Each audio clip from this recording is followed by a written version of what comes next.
This week's parsha is the story of Yosef and his descent to Egypt, and the story continues over the next several weeks.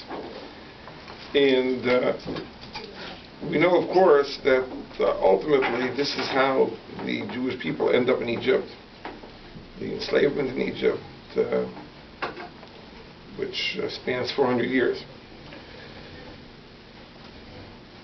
There's a very interesting contradiction that the Maharal raises. The Maharal writes that there are some authorities who say that the enslavement in Egypt was a punishment for the Jewish people for having sold Yosef as a slave. There was the brothers in this week's parsha sell Yosef as a slave, and the consequence is that they ultimately themselves become slaves in Egypt. And this makes perfect sense, because the verse tells us in Kehelas that U'makom hamishpat shama haresha, that in the place where judgment is meted out, that undoubtedly is the place where the evil took place. Well, if you observe the way God runs the world, there's a correspondence. If an individual receives a punishment for a sin, undoubtedly the place where he receives the punishment is the place where the sin took place. So if we see the Jews were punished in Egypt, it must be that the sin took place in Egypt. And what sin would that be? That would be the sin of the selling of Yosef. So the cause is the sale of Yosef. The effect, the consequence, is the enslavement in Egypt. The Maharal asks a question on these authorities from a Medrash. Medrash Rashi quotes. It says that when Yaakov sent Yosef to visit his brothers, so it says, Vayeshev me'emek Hebron, that Yaakov sent Yosef from the valley of Hebron. And this is problematic. Hebron is not in a valley. So what does it mean, the valley of Hebron? So the Medrash says, Rashi quotes, that this is to fulfill the Eitza Amuka, the very, very deep scheme that was revealed to the tzaddik who is buried in Hebron. Because Avraham Avinu was the tzaddik who is buried in Hebron. And a very, very deep scheme was revealed to him. What was the deep scheme that was revealed to him? Way back, when he was 70 years old, there was a covenant that God made with Avraham, in which time God revealed to Avraham that the Jews would be enslaved. You should know that your children will be strangers in a strange land, and they'll be tortured for 400 years. And the Exodus is also foretold. So there was a decree that the Jews had to be enslaved. And therefore, in order to bring it about, God, so to speak, arranged that Yaakov should send Yosef to visit his brothers, and of course the brothers didn't like Yosef, and God foresaw what would happen. If they would sell Yosef as a slave, he would be brought down to Egypt, etc. The whole story would unfold. In other words, what is the relationship of the sale of Yosef to the enslavement?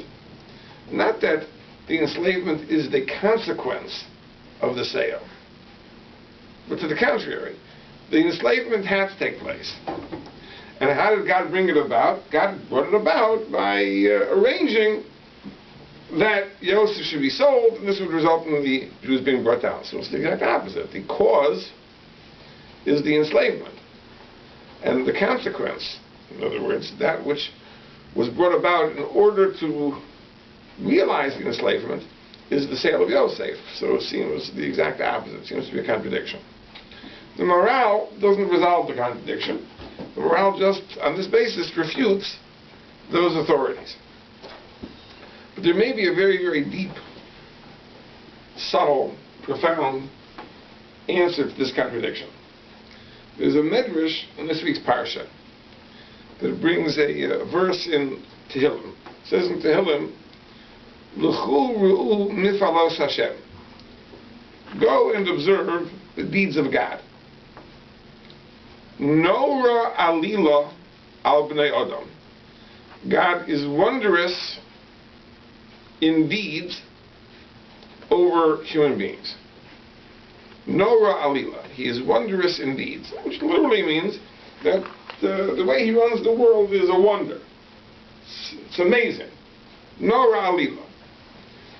But the Medrash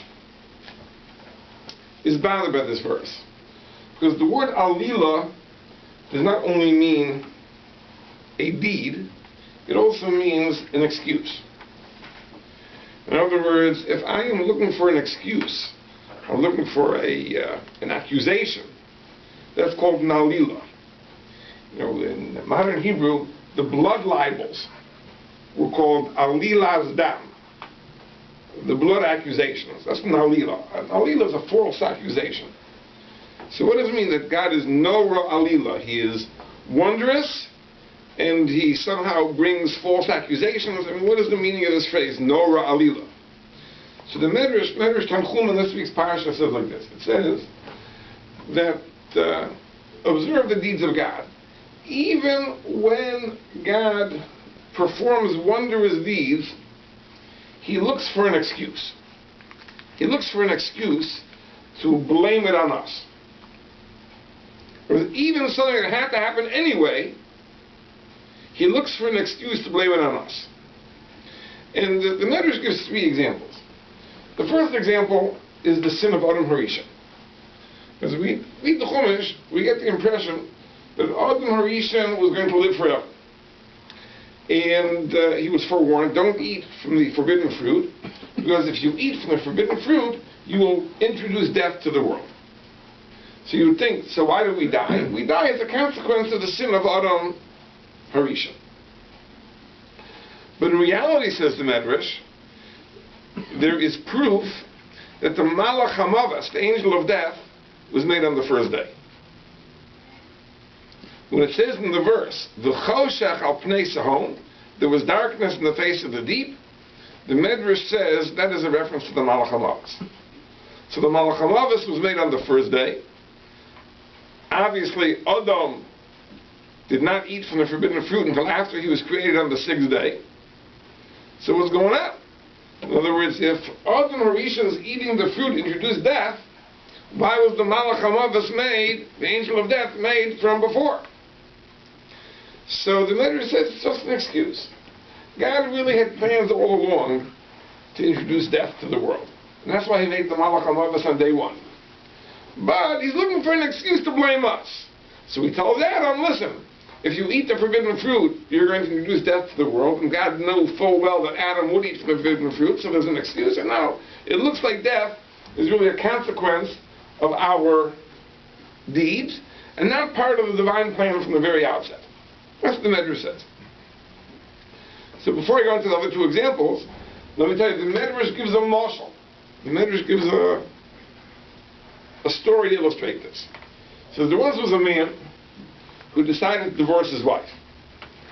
So under biblical law, how do you divorce your wife? You have a get written. Now, this is a legal document, which is a bill of divorce, and you hand this to your wife, and that's the legal divorce. So it says the man wanted to divorce his wife. He decided his mind was made up. He had to get written.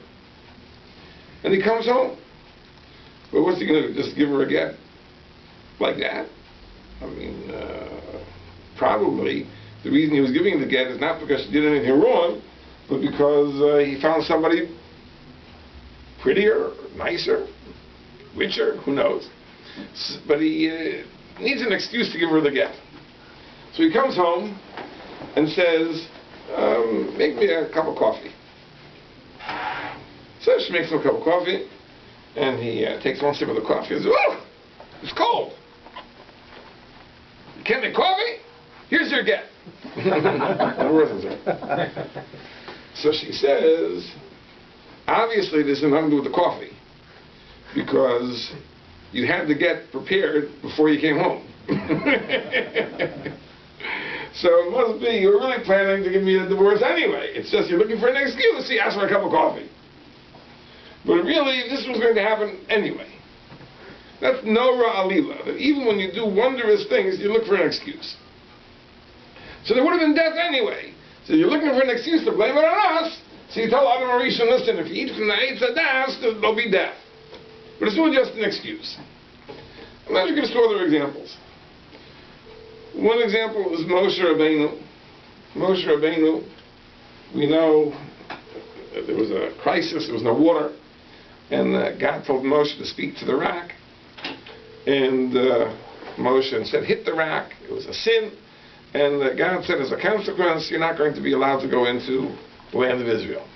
So the Medrash proves that God had already made up his mind that Moshe would not bring the Jews into Eretz Israel. But he was looking for an excuse to blame it on Moshe. So he told him, speak to the rock, knowing that Moshe would hit the rock. So he found an excuse. And the third example is the story of Yosef.